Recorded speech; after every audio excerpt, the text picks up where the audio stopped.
இது பாருங்க, நீங்க நம்புனா நம்புங்க, நம்பாக்கட்டி கூட விட்டுருங்க. ஆனா தயவு செஞ்சு இந்த வீடியோ வந்து ஃபுல்லா பாருங்க. கண்டிப்பா நம்ம கொஸ்டின் எதிர்பார்க்கலாங்க. இது வந்து பாத்தீங்கன்னா வச்சுங்களேன், நான் வந்து சும்மா விளையாட்டுக்கெல்லாம் சொல்லல. நீங்க வீடியோ பார்க்கறதுக்கெல்லாம் சொல்லவே கிடையாது. என்னுடைய வீடியோ எப்பவுமே ஒரு பாயிண்டா தான் இருக்கும். ஒரு கொஸ்டினா தான் இருக்கும் நம்மளுடைய வீடியோ எப்பவுமே. அது எந்த ஒரு மாற்று கருத்துமே இல்ல. நான் ஒண்ணு சொல்றேன் அப்படின்னா ஒரு ஒரு மார்க்கா இருக்கும். எடுத்து வைங்க.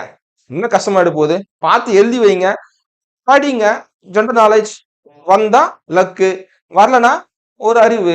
ஞாபகம் வச்சுங்க. அவ்வளவுதான். ஓகேவா? இன்னும் பாயிண்ட் பார்த்துலாமா? அதுக்கு முன்னாடி என்ன பண்ணோம்? ஃபாலோ தட்டி வச்சுங்க. தமிழகத்தின் புதிய வனவிலங்கு சரணாலயம். வனவிலங்கு சரணாலயம் ஆல்ரெடி 16 இருக்கு. இப்போ 17ஆவதா ஒன்னாகவும் 18 ஒண்ணு ஆரம்பிச்சிருக்காங்க. 17ஆவது பாத்துலாமா? 17வது வனவிலங்கு சரணாலயம் எங்க இருக்குன்னா பாருங்க, காவேரி தெற்கு வனவிலங்கு சரணாலயம். Okay, notice the point. முக்கியமான பேர் இது. எங்க இருக்கு? கிருஷ்ணகிரி மாவட்டம், தர்மபுரி மாவட்டம். இது ரெண்டுக்கும் இடையில இருக்கும். இடைப்பட்ட மாதிரி இருக்கும். பரப்பளவு எவ்வளவு? 686.405 சதுர கிலோமீட்டர். இது என்ன ஸ்பெஷல் அப்படின்னா, பக்கத்துல கர்நாடகா இருக்கு. இங்கதான் வந்து கிருஷ்ணகிரி இருக்குன்னா இங்க வந்து கர்நாடகம் இருக்கு. மகாராஷ்டிரா கர்நாடகம் இருக்கு. இந்த கர்நாடகாவில காவேரி வடக்கு வனவிலங்கு சரணாலயத்துடன் இணைந்தது.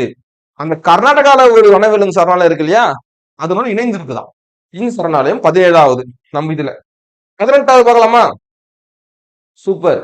18ஆவது தந்தை பெரியார் வனவிலங்கு சரணாலயம். ரொம்ப ரொம்ப பெருசு, சாரி ரொம்ப ரொம்ப புதுசு. 18ஆவது. அப்போ தந்தை பெரியார் அப்படின்னா அவர் எங்க பிறந்தாரு? ஈரோடுல பிறந்தாரு. அதுதான் ஈரோடு மாவட்டத்துல சத்தியூர் கோபி வட்டங்கள்ல இந்த அமைஞ்சிருக்கான். பரப்பளவு பாருங்க, இது ஹெக்டர்ல கொடுத்துருக்கான். 80,567 ஹெக்டர்ல அமைஞ்சிருக்கு இந்த வனவிலங்கு சரணாலயம். முக்கியம் பார்த்தீங்கன்னா, நீலகிரி உயிர்கோள காப்பகம், காவேரி தெற்கு வனவிலங்கு சரணாலயம் இவற்றை இணைக்கும் முக்கிய பகுதி தான் இந்த தந்தை பெரியார் வனவிலங்கு சரணாலயம். ரொம்ப முக்கியமான பாயிண்ட். லேட்டஸ்டா 2025ல இணைச்சிருக்கிறாங்க பாருங்க. 17, 18 காவேரி தெற்கு தந்தை பெரியார். முக்கிய நோக்கம் என்ன? வனவிலங்கு பாதை இணைப்பு. ஓகே, நோட் பண்ணி வச்சுங்க. ஆல்ரெடி நம்ம கிட்ட 16 இருக்கு. இது 18, 17, 18 மறக்காம நோட் பண்ணி வச்சுங்க. கண்டிப்பா கொஸ்டின் எதிர்பார்க்கலாங்க, விட்டுறக்கூடாது.